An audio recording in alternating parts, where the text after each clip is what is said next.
those candy hearts are meant to be a conversation, well, maybe it's time they learned a few new words. Well, my friends, it's that time of year again. The time of year when we must put up with the trite, the vapid, and the uninspired.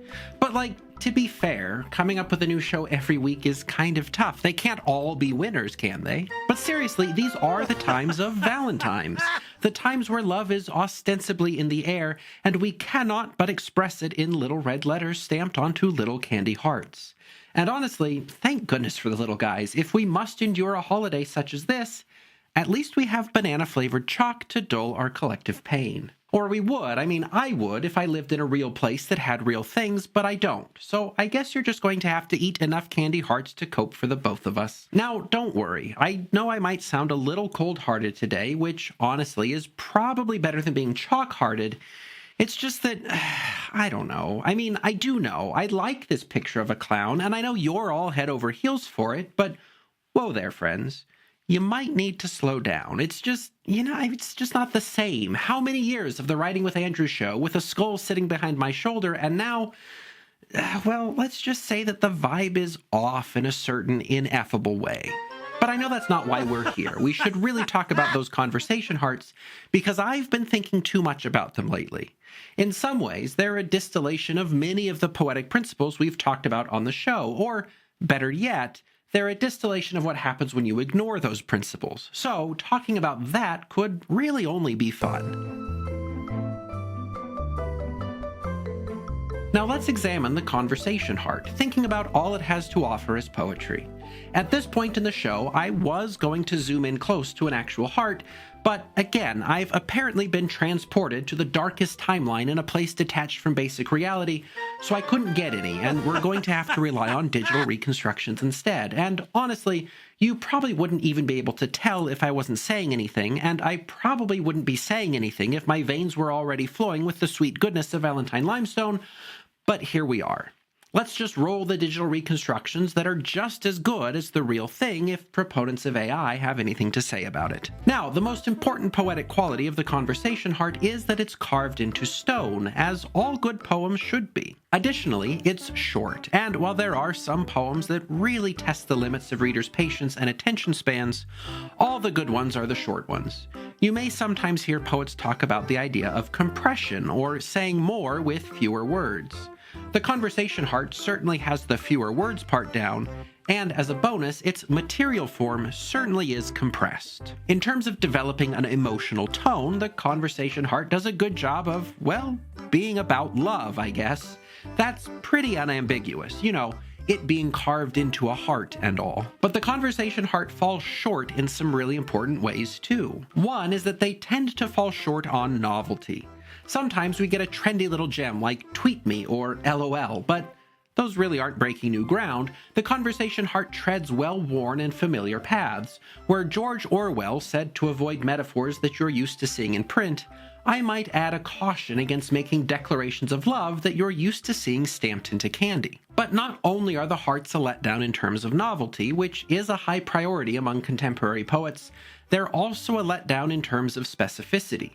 They're familiar, but they're also generic. So not only do they say things you've probably heard before, but they say things that could safely be applied to anyone. Well, yeah, isn't that the point of a mass market candy? Well, how very astute, dear commenter. Yes, obviously, this is not a critique of the conversation heart as a mass market product.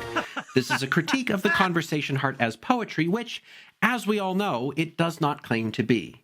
Nevertheless, I have been on a failed weeks-long quest to attain these delightful abominations, and I must sink that cost no deeper. Unfortunately for all of us, I know more about poetry than macroeconomics, so this is the conversation heart conversation we're having, and no, I'm not fussy. I'm just disappointed in everything and everyone. But we're getting sidetracked. The conversation heart is like a micro-poem, like those minimal poems by Aram Saroyan, which are, far and away, much more delightful than something like You Are Too Cute. Honestly, as poems, conversation hearts are abject failures. But I can't shake the feeling that they have some untapped potential. What if we made them a concentrated dose of poetic practice, a way to hone our ability to say more and more meaningful things in fewer words?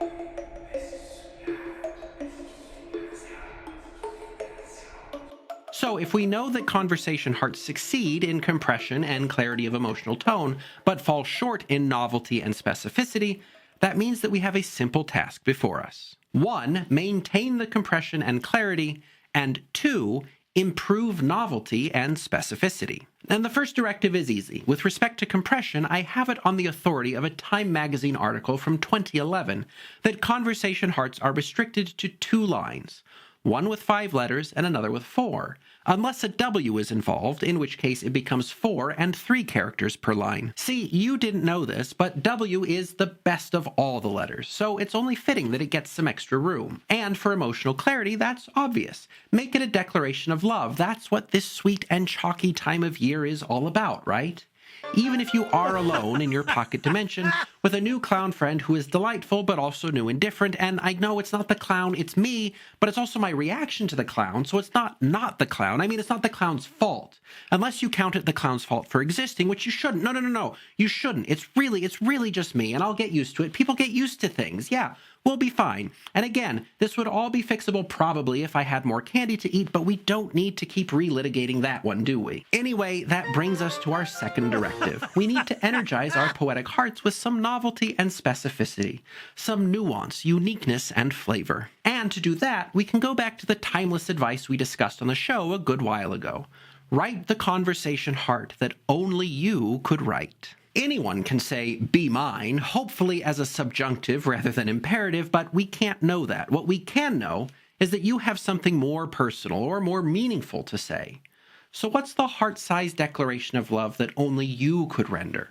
What's the sweet, amorous nothing that could find perch only in the heart of your beloved? Because, listen, maybe the trite banalities work for some people, but if you're giving conversation hearts to a words of affirmation person, well, you're probably toast already and you just don't know it yet. So, look into your heart, your memory, your vocabulary, and find the poetic expressions of love that only you could compose in no more than 9 characters. See, poetry's easy. So easy, in fact, that I have a few new conversation hearts ready to go. Just give me one moment to get them ready.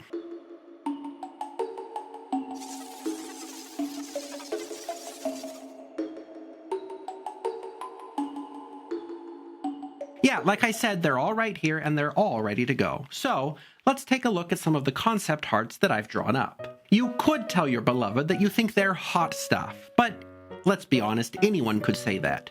So what if you said this instead? Or maybe you want something a little more nuanced than be mine. We don't live in caves and invent fire anymore after all, so something like this might be better suited to modern sensibilities. But maybe we're going about this the wrong way. Let's not replace old ones, why not just make new ones? Like, just extol the incomparable beauty of your beloved's eyes by saying something dashing and suave like this. And then pat yourself on the back for getting that character count exactly right. Now, maybe you're rightly concerned about leading with compliments based on appearance. So let's consider how you could write a heart that would recognize your love for your beloved's encyclopedic knowledge of culinary mushroom varieties. You know, like canned and not canned. In that case, honor your loved one's mycological prowess with this lovely and touching heart. Now, listen, if that's not getting you a grateful high five, friends, I don't know what is. Valentine's is so easy. But complimenting one's intelligence is also problematic because then they end up with a fixed mindset. And of course, you'd rather encourage your beloved's journey of personal growth by recognizing their dedication and willingness to put effort into hard tasks. Because you just love the way that they put their heart and soul into the things they're passionate about. Like they're just always getting the most out of living life. In that case, how about something like this? Well, no, I mean, of course, that wouldn't fit, but it's just about the same if we flip it around and spell it a little differently. Yeah, nobody would even be able to tell the difference, and everyone is now feeling acknowledged and loved. But some poets are less personal declarations of love kind of people and more social commentary people. That's fine. Maybe you want to make a bold, single-character declaration about 21st century dating in the linguistic medium of emoji. Maybe something like this. Or maybe you're an emoji poet reflecting on the vitality of romance in general. Or maybe you're not really into any of that stuff, but you are thinking about your personal decor preferences. A heart like this gets right to the point. Now, what do you mean that I seem a little tense today? No, I'm serious. Everything's fine. I said it. I meant what I said. It's all fine. We're all fine. Everything's fine. Happy Valentine's Day. Thanks for asking, by the way. It's all just fine.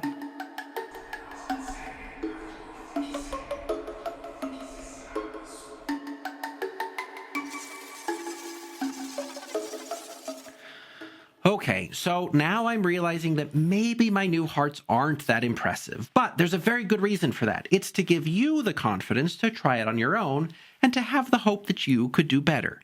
And it has absolutely nothing to do with the fact that insightful and useful poems in 9 characters or less is harder than I anticipated, because it's not that hard, and you should definitely try it.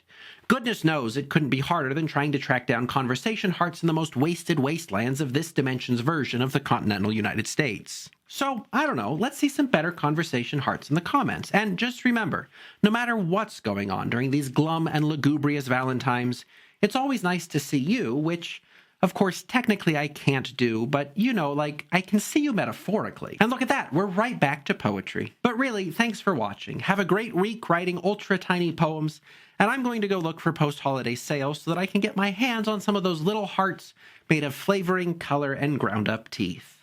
Or, honestly, maybe I should just down some antacids. It's basically the same thing.